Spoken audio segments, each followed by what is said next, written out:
नमस्कार। आप देख रहे हैं स्पेशल कवरेज न्यूज़। मैं हूं आपके साथ शिव कुमार। मेरे साथ हैं मीनू जैन जी, सीनियर जर्नलिस्ट हैं। बहुत बहुत स्वागत और बहुत बहुत अभिनंदन। हम आज एक ऐसी खबर पर चर्चा करना चाहते हैं जो आपको हैरान कर देगी। आपको याद होगा, हरियाणा में, सॉरी, चंडीगढ़ में एक चुनाव हुआ। क्षमा चाहेंगे, हरियाणा नहीं, चंडीगढ़ में। उसमें एक अधिकारी थे, उनका नाम था अनिल मसीह। उन्होंने वोट रिजेक्ट किए। पहले तो वहां की सरकार ने उनके खिलाफ कोई कार्रवाई करने से मना कर दिया। मामला सर्वोच्च अदालत आया। सर्वोच्च अदालत ने कहा यह बहुत घटिया और घृणित कार्य, इसके अलावा उस अधिकारी को कोई सजा नहीं दी गई। और उसके बाद जो अधिकारियों के हौसले बढ़े, फिर रुके नहीं। फिर सरकार ने कहा तुम्हें यह करना है और तुम्हें क्या चाहिए तुम बताओ। फिर ये सौदा शुरू हुई और इसके बाद राजीव कुमार, फिर ज्ञानेश कुमार। अब ऐसा ही एक नाम चर्चा में आया है बंगाल से। ऐसे दो नाम बंगाल से चर्चा में हैं और उन दोनों नामों को पुरस्कार मिल गया। सरकार अभी गठित हुए 24 घंटे नहीं है गुजरे, उससे पहले लेटर जारी हो गया। तो फिर आने वाले दौर में किसी राज्य की सरकार अपने कर्मचारी से कहेगी तुम्हें यह करना है, और जब कंट्रोल पावर उसके हाथ में आ गई तो उसे यह तय है कि हम तो करा ही लेंगे ऐसा काम, और हम करा लेंगे तो हमें पद भी मिल जाएगा, हमें कद भी मिल जाएगा, हमें पैसे भी मिल जाएंगे, सब चीज मिल रही है। तो फिर इसे रोका कैसे जाएगा, सवाल ये सबसे बड़ा है। और इस घृणित कार्य को अंजाम देने वाले लोगों की धीरे धीरे संख्या बढ़ती चली जाएगी, जो अनगिनत हो जाएगी। फिर सत्ता परिवर्तन हाशिए पर चला जाएगा। मैं फिर आपसे एक बात ताकत से कह रहा हूं कि अगर यही चुनाव आयोग होता और बीजेपी विपक्ष में होती तो अब तक हंगामा सड़कों पर हो रहा होता। हटता ना हटता ये नहीं मालूम, लेकिन जिस तरीके से, मीनू जी मेरी बात बड़े दिमाग ध्यान से सुनने की जरूरत है, और आज ये विपक्ष लपर लपर कर रहा है। मतलब अरे ईवीएम से हार गए, अरे बेईमानी हो गई। भैया, चुनाव आयोग के दफ्तर पे जाके राशन पानी लेके कब बैठोगे? 13 महीना किसान बैठे, सरकार को बैकफुट पर आना पड़ा। तुम ये कहो कि हम ट्विटर और फेसबुक से ये चुनाव आयोग को कंट्रोल कर ले, मुझे नहीं लगता है। मीनू जी, आज जो हुआ उससे आप कितना सहमत हो कि जिस व्यक्ति ने 90 लाख वोटों को इधर से उधर कर दिया वो मुख्यमंत्री का सलाहकार नियुक्त हो गया? जी देखिए, ये जो आपके सुब्रत गुप्ता हैं, ये 1990 के आईएएस अधिकारी हैं बैच के, और ये रिटायर हो चुके थे। रिटायरमेंट के बाद इनको भेजा गया 2025 में, जो इन्होंने एसआईआर के लिए जो रोल बनाने थे, जो वोटर लिस्ट बनानी थी, उसके स्पेशल रोल ऑब्जर्वर थे ये। मतलब आप देखिए कि स्पेशल रोल ऑब्जर्वर जिनकी निगरानी में ये सारा काम हुआ, जिसमें कि 90 लाख वोटर्स हटाए गए, उसमें 60 लाख सुप्रीम कोर्ट के इंटरवेंशन से निकाले गए, बचे 27 लाख। उनके लिए 27 लाख में से कह दिया गया कि आप अगले चुनाव में दे देना वोट, और वो बेचारे वंचित रह गए वोट देने से। तो ये किन की मेहरबानी से रह गए? ये मिस्टर सुब्रत दास गुप्ता। अच्छा, इन सुब्रत दास गुप्ता ने क्योंकि बड़े वफादारी के साथ सरकार के पक्ष में उन 27 लाख वोटरों को निकाल दिया सूची से, जिनके मतलब उनको वोट नहीं देने दिया। सूची में तो नाम था लेकिन वोट नहीं देने दिया उनको, मतलब कि आपके उसमें कुछ अनियमितता है इसलिए, और आपको बाद में जब आप वेरीफाई हो जाएंगे तब दिया जाएगा। तो उन्होंने निकाल दिया। तो उसके बाद वहीं नहीं रुकी सरकार, शिव कुमार जी, वहीं पे उन्होंने वो वापस चले गए अपना ये काम करके रोल का, जो भी इन 27 लाख निकालने थे, 90 लाख में से बचे थे आखिर में, और 6 लाख जो बाद में वापस से जोड़े सरकार ने, वो करवा के ये चले गए। सरकार को इतने से भी इनकी काम से संतुष्टि नहीं, मतलब चैन नहीं पड़ा। उन्होंने कहा ये तो अपने बड़े काम का है, उन्होंने दोबारा बुलाया। और ये जो अभी आपने स्पेशल ऑब्जर्वर्स, जो चुनाव के मतदान के जो ऑब्जर्वर्स थे, उनमें भी ये गुप्ता साहब थे। अब आप अंदाजा लगाइए कि कितना इंपॉर्टेंट व्यक्ति है ये इनके लिए। और उनको ये चुनाव खत्म हुए नहीं कि मुख्यमंत्री ने शपथ ली, और मुख्यमंत्री के शपथ लेने के कुछ ही घंटों के अंदर राज्यपाल नोटिफिकेशन जारी कर देते हैं कि सुब्रत गुप्ता को मुख्यमंत्री का सलाहकार नियुक्त किया जाता है। अब आप देखिए, इसमें आप ये नोट करिए कि जो वो रोल ऑब्जर्वर आए थे, उसमें 12 आईएएस ऑफिसर्स और भी थे रोल ऑब्जर्वर के तौर पे। अभी उनका इंतजार करिए कि वो किन किन पदों के ऊपर अभी आसीन होने वाले हैं, उनको कितनी मलाईदार पोस्ट अभी मिलने वाली है। तो इससे एक तो सबसे पहले तो मैसेज ये गया कि जो इस वक्त जो अधिकारी हैं राज्यों में, केंद्र में, जहां भी जो भी अधिकारी हैं, आईएएस अधिकारी हैं या उसके जो भी हैं फर्स्ट क्लास ऑफिसर्स हैं, सबको ये मैसेज गया कि भाई बीजेपी के पक्ष के में काम करो और उसके बाद सेवा दो और मेवा लो। उनको सेवा देंगे, उनका मेवे की प्लेट तुरंत तैयार है, उनके लिए डब्बा तैयार है, टोकरा बल्कि मेवे से भरा हुआ। और आप ये देखिए कि रिटायर्ड अधिकारी रिटायर हो चुका पद से, लेकिन सरकार नहीं रिटायर करना चाहती उसको। सरकार को उसकी सेवाएं अभी भी चाहिए। और ये चीज नई नहीं है, ये तो अभी आप बात कर रहे हैं इन ऑफिसर्स की, और क्योंकि तुरंत की बात थी तो इसलिए पकड़ आ गई। आप गोगोई साहब का देख लीजिए, अयोध्या का जजमेंट दिया उधर, और इधर राज्यसभा में नियुक्ति पा गए अपने गोगोई साहब। और ये हाल तब था जबकि गोगोई के ऊपर एक अपनी ही जो ऑफिस की स्टेनो थी, उसके यौन उत्पीड़न का उनके ऊपर आरोप था। सुनवाई हुई और खुद ही वो सुनवाई में बैठ गए और खुद ही को बरी कर लिया। और उसके बावजूद, क्योंकि उन्होंने अयोध्या का जजमेंट देने वाली पीठ के वो अध्यक्ष थे, वो चीफ ऑफ सीजेआई थे उस time, chief justice of India थे, उनको जो गोगोई साहब अभी रिटायर हुए हैं राज्यसभा से, और अभी पता नहीं इंतजार में होंगे कुछ, क्योंकि अयोध्या जजमेंट कोई छोटी मोटी चीज नहीं थी। उसका एहसान तो सरकार कभी नहीं भूलेगी, ये मोदी सरकार, तो वो उनको अभी और कुछ मिलने वाला होगा। ऐसी एक सुप्रीम कोर्ट में जज आए थे यूयू ललित, यूयू ललित साहब भी वो थे जो इन्होंने कि सोहराबुद्दीन मर्डर केस में बहुत कुछ गुजरात के जो अपने दो बड़े महापुरुष हैं, इनके पक्ष में बहुत कुछ उन्होंने काम किया था, उसका उनको रिवॉर्ड दिया गया। ये तो मैं आपको बड़े बड़े नाम गिना रही हूँ, ऐसे छोटे छोटे कई नाम है, सैकड़ों नाम है जिन्होंने सेवा दी मोदी की, और अमित शाह को सेवा दी और उसके बाद उनको मेवा मिला।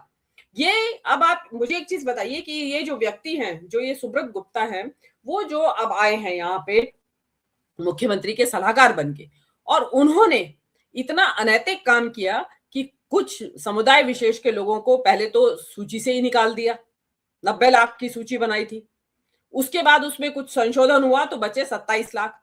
उन 27 लाख लोगों में भी जो खास समुदाय विशेष के लोग हैं, जिनका की नाम उनमें बहुतायत में है। तो आप ये बताइए कि ऐसा व्यक्ति जब मुख्यमंत्री का सलाहकार बनेगा तो वो उसे किस धर्म विशेष के लोगों के पक्ष में सलाह देगा काम करने की?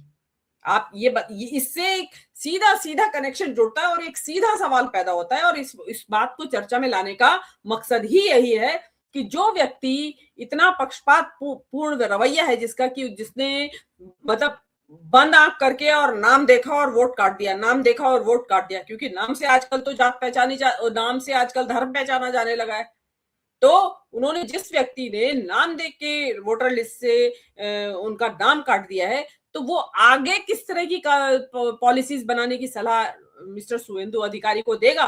उससे पता चलता है कि जो ये अखंड भारत, और ये कहा जा रहा है कि जो बंगाल में तो 1205 के बाद अब हिंदू राज आया है, और पता नहीं किस किस अखंड बंगाल की बातें हो रही हैं, और बांग्लादेश को भी मिलाने की बातें हो रही हैं इंडिया में, और ये कहा जा रहा है कि जिहादी राज खत्म हो गया है।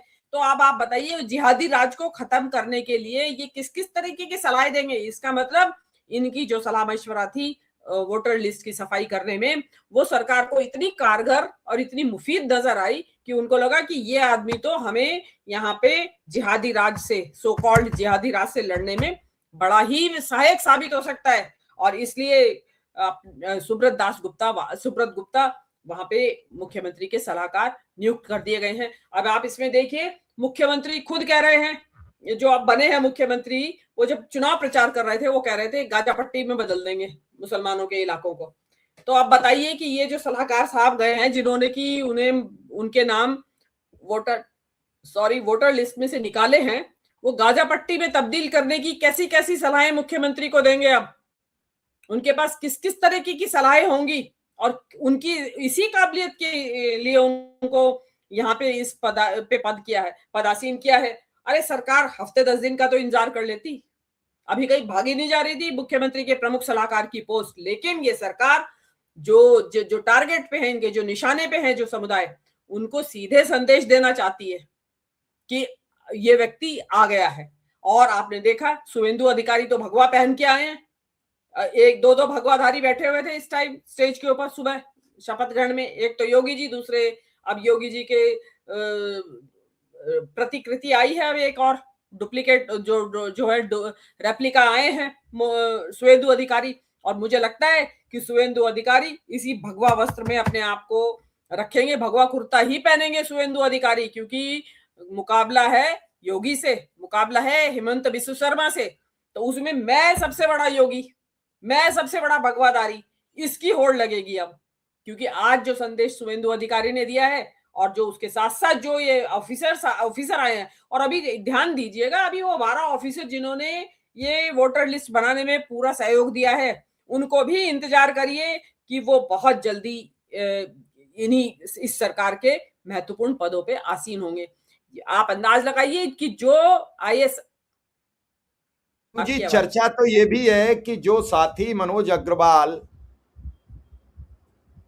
चुनाव आयुक्त थे बंगाल के, उनको भी चीफ सेक्रेटरी का पद मिल सकता है। मिला है कि नहीं, अभी लेटर जारी हुआ कि नहीं।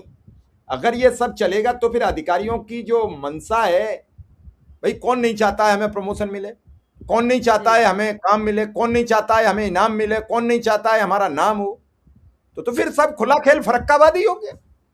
फिर क्या है, आया राम गया राम, जो काम करेगा वो इनाम पाएगा। उत्तर प्रदेश में ये मची है कि एक लंबे समय से एडीजी कानून व्यवस्था के पद पर हैं और वो कई और महत्वपूर्ण पदों पर भी हैं, 2 एटीएस और एसटीएफ के चीफ हैं, मतलब एक ही व्यक्ति पे 3 पद। अगर वो चाहें तो 3 अधिकारी शिफ्ट हो सकते हैं, 3 अधिकारियों का सम्मान बढ़ सकता है, अलग अलग पद दे दीजिए। एडीजी लॉ एंड ऑर्डर का ही उत्तर प्रदेश जैसे बड़े राज्य में बड़ा महत्वपूर्ण पद है। ऐसे ही कई सचिव हैं जिन पे 3-3 विभाग हैं। अरे भैया एक एक दे दो, सब अपनी जिम्मेदारी निभाएं। जब आपके पास, या फिर आपके पास अधिकारी नहीं है तो चलता है, मजबूरी है, तो ऐसे में ये सब सुलझेगा क्या, ये तो बिगड़ता चला जाएगा। फिर तो कोई कितना भी घृणित काम करने के लिए तैयार हो जाएगा। मैं तो आज देख रहा था जिस तरीके से पूरी बंगाल बदल गई, भाई सरकार बदल गई तो अधिकारियों का तो मजबूरी है बदल जाना। बंगाल पुलिस ने आज सभी टीएमसी के नेताओं को अनफॉलो कर दिया, मोदी शाह इन सबको फॉलो कर लिया, 10 मिनट में खेल हो गया। तो क्या कहोगे? ब्यूरोक्रेसी तो सबसे पहले रंग बदलती है, वो तो सबसे पहले, क्योंकि उन्हें अब उनकी जी हजूरी करनी है। और ममता का अगर टैग को अगर फॉलो करेंगे तो उन्हें अपनी नौकरी थोड़ी गंवानी है, सस्पेंड कर दिए जाएंगे अगले ही दिन। और ये जो आप जो बात कर रहे हैं कि लोग लगातार इन्हीं पदों पे विराजमान है, आप अजीत डोभाल साहब को देख लीजिए ना, 2014 से आज तक वही विराजमान है। 86 साल की उम्र होने जा रही है, दुनिया कहीं से कहीं बदल गई है, और हमारे यहाँ 86 साल के राष्ट्रीय सुरक्षा सलाहकार हैं एनएसए जो हैं हमारे, उनको, और बीमार भी रहते हैं, पता नहीं ढंग से सुनाई भी देता होगा कि नहीं देता होगा। तो ये इनके हमारे मोदी साहब, मोदी जी, जो आपने कहा ना कि अधिकारियों की कमी है, क्या अधिकारियों की कमी नहीं है, ऐसे अधिकारियों की कमी है जो जिहादियों से लड़ सके, सो कॉल्ड इनके जिहादी मुल्लों को टाइट रख सके। जो ऐसे ऑफिसर चाहिए इनको, ऐसे ऑफिसर चाहिए जो इनका हिंदू राष्ट्र का एजेंडा लागू करने में इनके सहयोगी हों। और जो ऐसे ऑफिसर अगर अभी सर्विस पे हैं तो उन्हें एक्सटेंशन पे एक्सटेंशन दिया जाता है। आप ज्ञानेश कुमार को ही देख लीजिए ना, उनको भी तो एक्सटेंशन सर्विस दिया गया, एक्सटेंशन ऑफ सर्विस दिया गया है अब। और आप देख लीजिएगा, ज्ञानेश कुमार यहाँ से इनका हिंदू राज के एसआईआर करवा के पूरे इंडिया में, उसके बाद आप देखिएगा सेंटर में हो सकता है वो भी मोदी जी के चीफ सेक्रेटरी के पद पे आसीन हो जाए, आपको क्या मालूम। क्योंकि ज्ञानेश कुमार को तो बहुत बड़ा रिवॉर्ड मिलेगा, जिसने इस तरीके से उनको हरियाणा जितवा दिया, महाराष्ट्र जितवा दिया, बिहार जितवा दिया, दिल्ली जितवा दिया, बंगाल जिता दिया। तो और अभी अगले साल 5 राज्यों के और चुनाव हैं, तो आधे से ज्यादा देश के ऊपर तो ज्ञानेश कुमार की सहायता से ये कर लिया है राज इन्होंने। तो ऐसा आसानी से थोड़ी जाएगा। इनकी तो जो वो नृपेंद्र मिश्रा कितनी मुश्किल तमाम हटे हैं यहाँ से, मतलब वो चलते ही जा रहे थे, गुजरात से लाए थे ये, और वो चलते ही गए, और उसके बाद फिर वो अयोध्या मंदिर के उसके ट्रस्टी में, मतलब अभी भी उन्हें लाभ के पद पे हैं। अभी भी वो इतने समय मोदी जी की सेवा की, उसके बाद वो अयोध्या जो मंदिर का ट्रस्ट है उसके ट्रस्ट के वो ट्रस्टी में उनका नाम दिया गया था, उनको बनाया गया था। तो जो ये सरकार है इनका, तो ये क्या होता है, देखिए जो इस तरीके के एजेंडा के साथ जो आते हैं, जो भी रजीम आएगा ऐसी विचारधारा वाला, वो उनके कुछ ट्रस्टेड ऑफिसर्स रहते हैं। वो चाहे वो कहते हैं ना कि कितना भी बूढ़े हो जाए, वो उनके काम की, उनकी वफादारी उनके काम की होती है, उनकी उम्र काम की नहीं होती। उनके उनके वो वफादारी काम की होती है कि इनकी वफादारी हमें हमेशा भाई, क्योंकि यहाँ तक लाई है हमें ये वफादारी, तो आगे भी ले जाएगी। उनका एजेंडा पूरा लागू करने में वो पूरा पूरा सहयोग करेंगे। और ये जो सुब्रत गुप्ता है, ये तो है भी बंगाल काडर के। अब आप देखिएगा, क्योंकि वो तो बंगाल की रग रग से परिचित है, तो आप देखिएगा कि किस शिद्दत के साथ वो इनका जो एजेंडा है, जो इसका जिहादियों के खिलाफ, सो कॉल्ड मुसलमानों के खिलाफ, वो किस शिद्दत से लागू करेंगे गुप्ता साहब। तो वो देखने वाली बात होगी। और उसमें जो कहते हैं ना कि एक और सोने में सुहागा हो जाएगा कि अगर वो अग्रवाल साहब ऊपर चीफ सेक्रेटरी बन जाए, तो मुझे कोई शक नहीं है, इसमें कोई अचरज भी नहीं होगा कि अगर मनोज कुमार अग्रवाल साहब चीफ सेक्रेटरी बन जाएं। लेकिन सरकार की बेशर्मी देखिए कि अभी दुनिया को पता है कि दुनिया में बहुत ज्यादा नाराजगी है, लोग नाराज हैं। बंगाल में भी 53% लोगों ने, 57% लोगों ने तो अभी भी, सॉरी 54% लोगों ने तो अभी भी वोट नहीं दिया है इस सरकार को। तो वो लोग भी, उन लोगों को वो नाराज हैं ये जो वोटर लिस्ट बनी है नई उससे। लेकिन इनकी बेशर्मी देखिए, इनको शर्म नहीं है कि दुनिया नाराज हो, उनके ऊपर लांछन लगाए, दुनिया भर का हल्ला गुल्ला हो रहा है, लेकिन उसके बावजूद भी उनको कोई शर्म नहीं है। और जैसा आपने कहा कि मैं तो ये कहती हूँ कि विपक्ष को बहिष्कार करना चाहिए। आप ऐसी सरकारों से नहीं लड़ सकते, ऐसे चुनाव आयोग से नहीं लड़ सकते। आप कहां तक उनका वो करेंगे। आप ये देखिए ना कि वो जो व्यक्ति एसआईआर में स्पेशल ऑब्जर्वर, चीफ ऑब्जर्वर था उन 12 के ऊपर, 12 की जो टीम आई थी अफसरों की, उनके ऊपर थे ये सुब्रत दास गुप्ता। वहीं उनका काम खत्म नहीं हुआ, वापस चले गए, उनको फिर बुलाया गया स्पेशल ऑब्जर्वर के तौर पे, ताकि वो देखें कि जो मैंने लिस्ट बनाई थी वो पूरी तरह लागू हुई या नहीं हो रही है, और अगर कहीं कमी बेशी रह गई होगी वो पूरी करवाई होगी उन्होंने। उसका उन्हें सातों, वो कहते ना, तुरंत दान महाकल्याण कर दिया उन्होंने। साथ के साथ उनका हिसाब कह दिया कि हाँ भाई लो जी, आपका ये रही ट्रॉफी, आप पकड़िए अपनी ट्रॉफी। अब उम्मीद करते हैं कि और जो अफसरान हैं जिन्होंने करा है, अभी सिंघम साहब भी सुना था मैंने कि ये जो यूपी वाले सिंघम साहब हैं, इनको बंगाल भेजा जाएगा, क्योंकि उनको ठिकाने मूल्य टाइट करने हैं इनको, तो अब वो करेंगे टाइट, इनको जैसे भी करना होगा। तो देखिए ये जो नया डेवलपमेंट इन्होंने ये जो बताया है, देखिए ये तो सोशल मीडिया की वजह से तुरंत लाइट में आ गई, खबर आग की तरह फैल गई, और इस टाइम सोशल मीडिया के ऊपर पूरी तरह वायरल है ये खबर। लोग अपना अपना गुस्सा भी जाहिर कर रहे हैं, नाराजगी जाहिर कर रहे हैं, और बता रहे हैं कि ये तो होना ही था, क्योंकि सरकार के जो वफादार अफसर हैं और उनको एग्जिस्टिंग को, आने वालों को, सबको एक मैसेज दे दिया गया है कि भाई सरकार की सेवा करोगे तो आगे जाओगे, नहीं तो जहां हो वहीं पड़े रहोगे।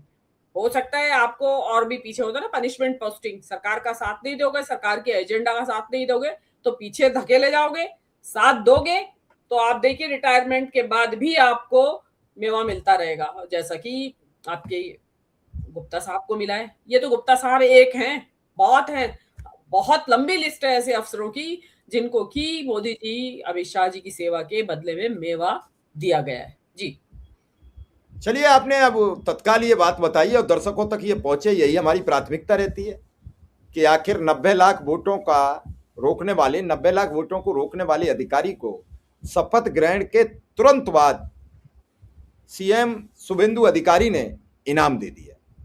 अब शुभेंदु अधिकारी ने जो इनाम दिया है, इसको लेकर अन्य अधिकारियों में कितनी हलचल तेज हुई होगी। तो अब आपाधापी मचेगी कि मैं गुड बुक में आऊं। अब पंचायत चुनाव में देखना क्या होगा, आगे चुनाव में देखना क्या होगा। तो ये तो एक रिहर्सल है और रिहर्सल का इनाम दिया गया है। अगर ये रिहर्सल का इनाम तत्काल नहीं दिया जाएगा तो अगले चुनाव में कौन साथ आएगा? मीनू जी, बड़ी समस्या यहाँ है। अगर एक व्यक्ति आपके साथ आए, हम और आप प्रोग्राम करते हैं और हम आपको सम्मान न दें तो, और आपकी बात ना सुने तो आप कह दिन हमारे साथ काम करोगे? एक भी दिन नहीं कहोगे। आपके यहाँ आके क्या करेंगे जब हमें अपनी बात कहने का अधिकार नहीं है? और यही काम विपक्ष मेन स्ट्रीम मीडिया में नहीं करता। उसे एक झटका तो लगेगा, लेकिन मेन स्ट्रीम मीडिया को भी झटका लगेगा कि आखिर विपक्ष ने तालाबंदी क्यों कर दी। बहुत जगह है कहने की बात, बहुत जगह है।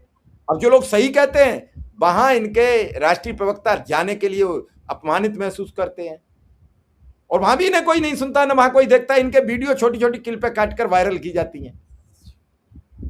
फिर भी ये नया चलन चल गया कि अपमानित और लाभान्वित।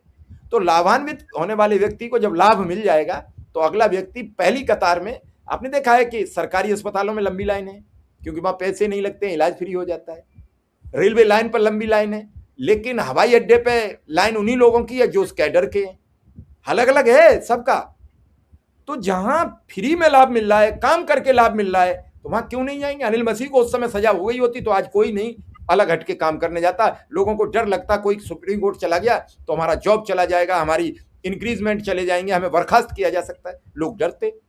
अनिल मसीह के खिलाफ कार्रवाई न कर सर्वोच्च अदालत ने एक बड़ी छूट दे दी है। मैं फिर कहूंगा कि छूट मिली है। आप कुछ कह रही थी। हाँ जी, मैं ये कह रही थी कि सरकार की बेशर्मी का ये आलम है कि जिसको मुख्यमंत्री बनाया है उसके, वो जब मुख्यमंत्री नहीं था, जब वो ममता बनर्जी की टीएमसी में था, ममता बनर्जी का वफादार साथी हुआ करता था, उस समय उसको स्टिंग ऑपरेशन करके किसी ने उसका रिश्वत लेते हुए, मतलब पैसा स्वीकार करते हुए वीडियो शूट कर लिया था, और वो वीडियो आज वायरल है सोशल मीडिया के ऊपर। और मंत्री मोदी जी उस समय शुभेंदु अधिकारी, क्योंकि ममता बनर्जी का वफादार था, तो इसलिए उसकी मजाक उड़ा रहे हैं एक सभा में, और एक्टिंग करके बता रहे हैं कि किस तरीके से शुभेंदु अधिकारी लाखों रुपए की रिश्वत ले रहा है, पैसे ले रहे हैं। और आज वही शुभेंदु अधिकारी भाजपा ने मुख्यमंत्री बना दिया है, तो इनको उसमें शर्म नहीं आई। ये तो सरकार, ये तो ब्यूरोक्रेट्स की बात है, अधिकारियों की बात है। यहाँ तो मुख्यमंत्री वो है जो कि खुलेआम वीडियो पे, कैमरे पे पकड़ा गया है, पैसे लेता हुआ, लाखों रुपया लेता हुआ, बंडल है, पूरे नोटों के बंडल ले रहा है वो। और वो व्यक्ति बीजेपी की वॉशिंग मशीन में धुल के साफ हो गया है, झाड़ पूंछ के उसमें बाकायदा कलफ वगैरह लगा के अब शुभेंदु अधिकारी जी भगवाधारी बन गए हैं। वही शुभेंदु अधिकारी जो लाखों की रिश्वत के बंडल ऑन कैमरा लेते दिखाई दे रहे हैं। और दर्शक चाहें तो देख सकते हैं सोशल मीडिया पे जाके। हम यहाँ लगा नहीं सकते क्योंकि वहां कॉपीराइट का मसला आ जाए, इसलिए नहीं लगा रहे हैं। तो लेकिन आपके पास वो पहुंच गया होगा, अवश्य पहुंच गया होगा, शुभेंदु अधिकारी पैसा लेते हुए, और मोदी जी उस शुभेंदु अधिकारी, जब वो टीएमसी के थे वफादार, उस समय की रिश्वत की जो मजाक बना रहे हैं। आज वही शुभेंदु अधिकारी इतने ज्यादा उनको काम के नजर आ रहे हैं कि ये तो हमारे बड़े काम का आदमी है भाई। तो और वो शुभेंदु अधिकारी आज पूरे भगवाधारी बन गए हैं, जो कि ममता बनर्जी के साथ टीएमसी में हुआ करते थे। आज शुभेंदु अधिकारी योगी जी से टक्कर ले रहे हैं भगवा पंथी में, कि मैं ज्यादा भगवाधारी हूं कि तू ज्यादा भगवाधारी है। तो अब ये है कि अब तो भगवाधारियों की होड़ है, उनका लगेगा। अब ये इंतजार करिए मोदी जी कब भगवाधारी बनते हैं। जी चलिए, इस प्रोग्राम को अब यहीं विराम देंगे। और आपने बहुत कुछ बता दिया, आपने समय दिया, इसके लिए आपका बहुत बहुत आभार, बहुत बहुत धन्यवाद।